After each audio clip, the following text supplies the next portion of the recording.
स्वागत है आप सभी का अपने यूट्यूब चैनल पर। तो आज की वीडियो में चर्चा करेंगे ललित नारायण मिथिला यूनिवर्सिटी बिहार से आई विज्ञप्ति के विषय में। जैसा कि हमने आपको वीडियोस पे प्रोवाइड कराई थी, जो पेपर की कटिंग थी, तो उसमें लिखा था कि जो ललित नारायण मिथिला यूनिवर्सिटी है वो पीएचडी के आवेदन निकालने जा रही है। ठीक है, तो उन्होंने मोटा मोटा जो ब्यौरा था वो दिया था। अब देखिए, इन्होंने पूरी एक तरह से कहें प्रारूप जारी कर दिया है, या कह लें नोटिफिकेशन इन्होंने जारी कर दिया है कि कब आपके फॉर्म फिल होंगे, कब लास्ट डेट रहेगी।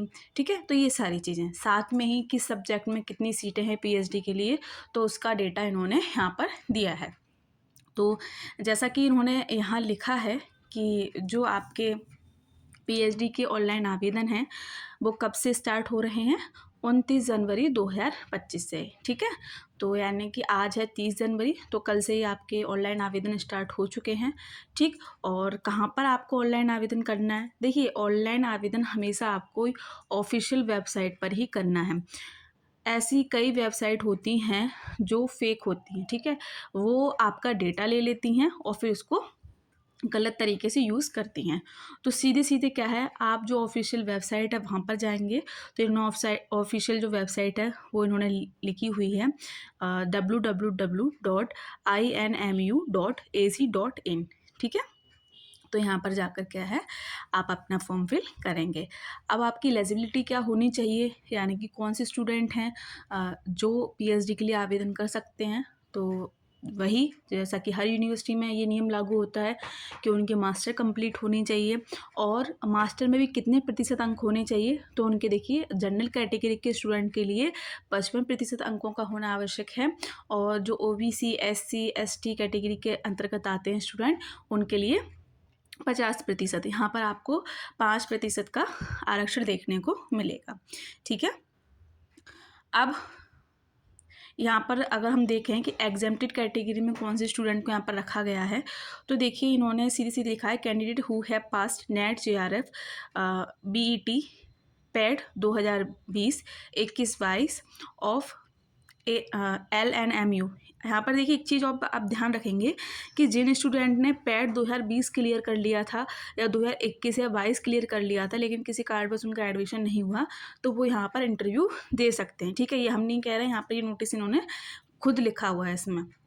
ठीक, इसके साथ जिन्होंने कोई अदर स्कॉलरशिप होती है जैसे DVT, ICMR, ICAR, DST, CSSIR, ICHR, तो इन कैटेगरी के स्टूडेंट को क्या है, एग्जेम्प्टेड कैटेगरी में रखा गया है। ठीक है, तो ये स्टूडेंट, इनको रियायत बरती जाएगी। एग्ज़ाम अगर ये देना चाहें तो दे सकते हैं, वरना डायरेक्ट क्या है, इन्हें इंटरव्यू में बुलाया जाएगा। ठीक है, देखिए मेरा मानना तो यही है कि जो नेट के स्टूडेंट हैं, ठीक है, तो वो एग्ज़ाम ज़रूर दें, क्योंकि आपको एक तो इससे क्या होता है, आपकी प्रैक्टिस हो जाती है।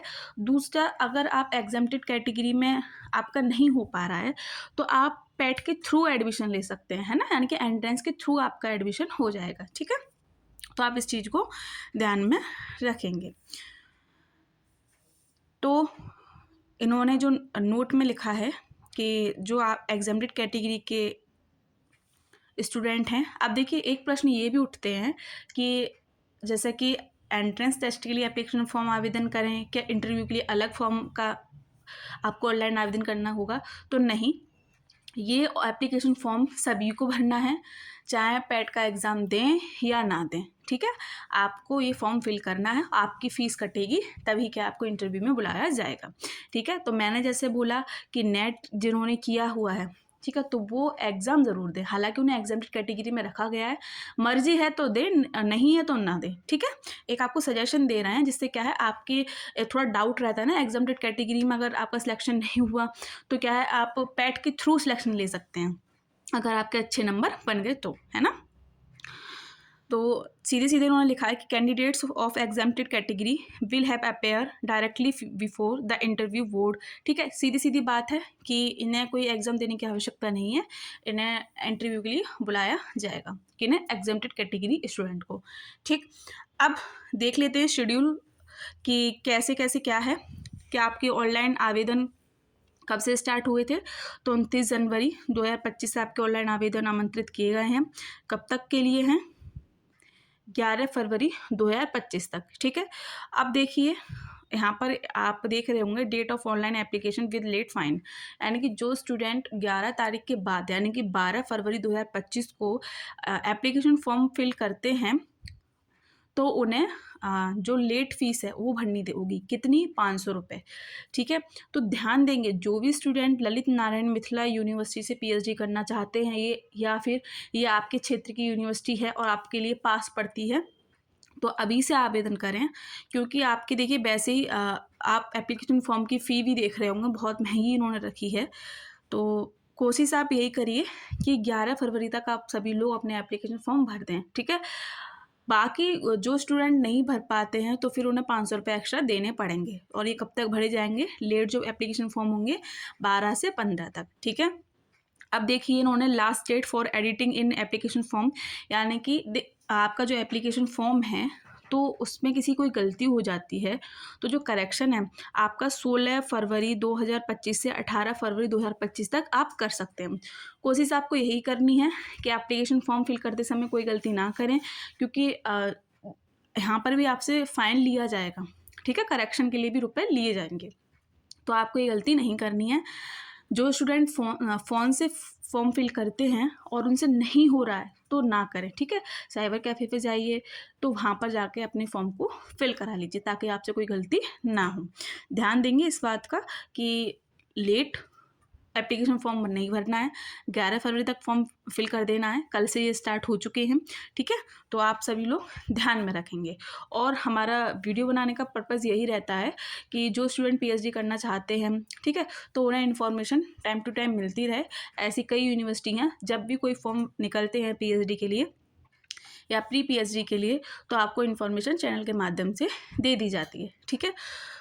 अब देखिए इन्होंने अब एडमिट कार्ड की भी डेट दे दी है, ठीक है, और आपके कब एग्ज़ाम होगा उसकी भी इन्होंने डेट दी है।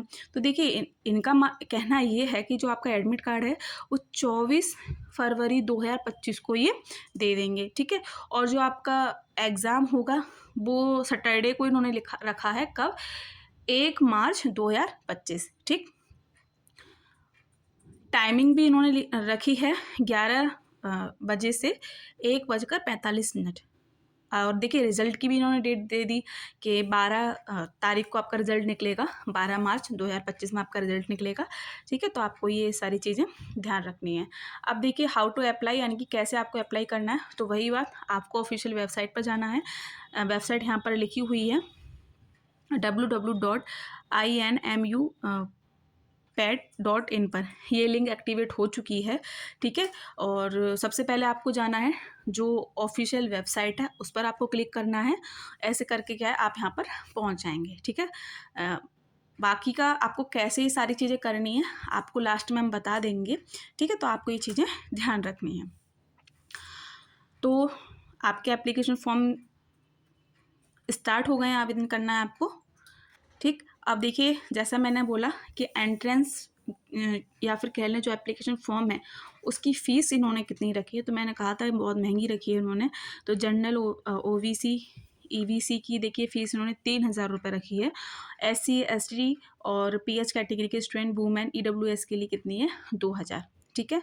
और जो लेट फ़ाइन, यानी कि अगर आप 11 फरवरी के बाद फॉर्म फिल करते हैं तो आपसे 500 रुपये एक्स्ट्रा लिए जाएंगे, है ना। तो आप 11 फरवरी तक क्या है अपने फॉर्म को फिल कर दें, बाद के चक्कर में ना रहें, वरना आपसे 500 रुपये एक्स्ट्रा ले लिए जाएंगे, ठीक। Mode of payment of test fees, तो वही है, आपको ऑनलाइन मोड में ही सारी चीज़ें करनी है, ठीक है। आपको फॉर्म भी ऑनलाइन मोड में ही भरना है, आपकी फ़ी भी ऑनलाइन मोड में ही जाएगी। अब बात कर लेते हैं जो आपका एग्ज़ाम होगा तो कैसा पैटर्न रहेगा आपके एग्ज़ाम का। तो देखिए 2 पेपर आपके होंगे। पहला पेपर आपका जो होगा उसमें आपसे टीचिंग एंड रिसर्च एप्टीट्यूड से क्वेश्चन पूछे जाएंगे, ठीक है। और किस तरीके से होंगे, तो वस्तुनिष्ठ प्रश्न होंगे या फिर कह लें ऑब्जेक्टिव प्रश्न होंगे, ठीक।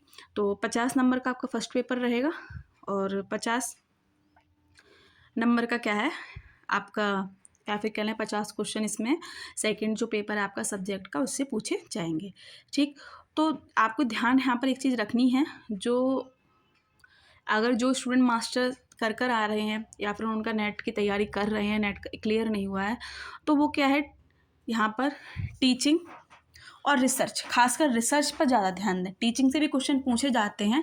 तो देखिए हमने क्लास बनाई हुई है सभी यूनिवर्सिटी को ध्यान में रखते हुए, जो एंट्रेंस टेस्ट में जो प्रश्न बनते हैं, और इसका जो रिव्यू भी मिला है वो भी काफ़ी अच्छा मिला, क्योंकि काफ़ी स्टूडेंट का कहना भी यही था कि यहाँ से 5-6 क्वेश्चन फंसे ही फंसे हैं। ठीक है, अगर आप हिंदी माध्यम से हैं तो हिंदी माध्यम से मैंने आपको कराया है, और इंग्लिश माध्यम से क्या है किसने कराया है, सर ने आपको ये प्रश्न आपको बनाकर दिए हैं।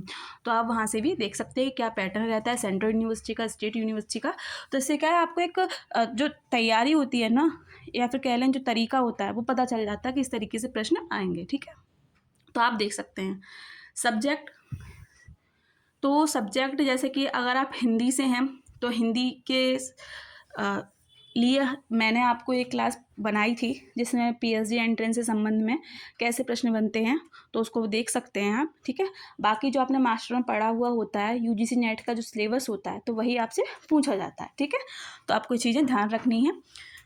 अब जो यहाँ पर एक महत्वपूर्ण बात है कि आपकी नेगेटिव मार्किंग यहाँ पर नहीं है। ठीक है, तो आपको सारे प्रश्न करके आने हैं। ठीक, ये नहीं कि आप जो आ रहे हैं वही करके आएँ और बाकी ये छोड़ आएँ।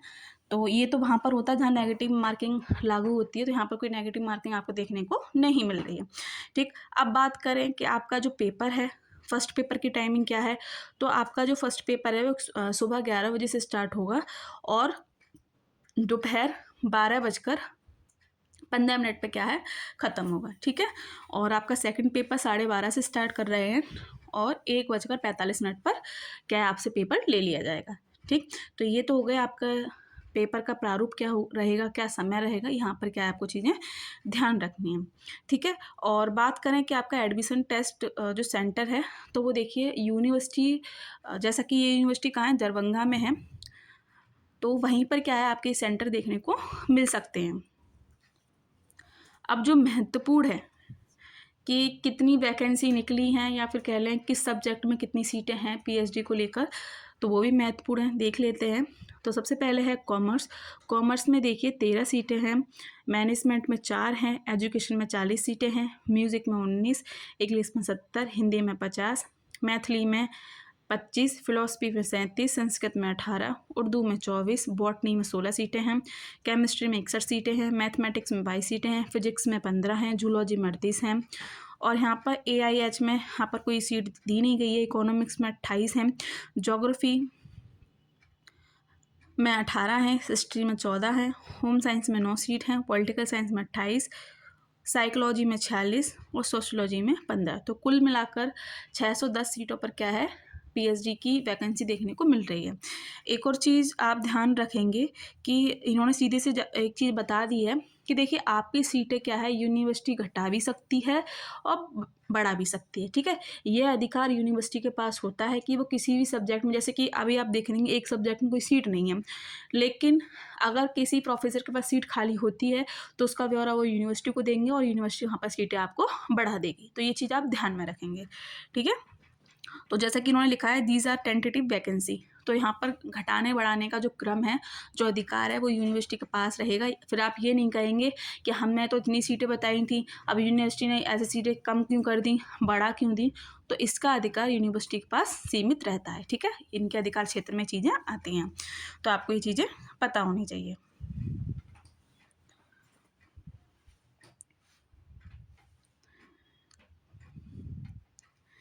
ठीक, तो यही महत्वपूर्ण जानकारी थी कि आपका जो भी प्रोसेसिंग होगी आवेदन करने की, तो ऑनलाइन मोड से ही होगी, और ऑब्जेक्टिव टाइप आपके एग्ज़ाम होगा।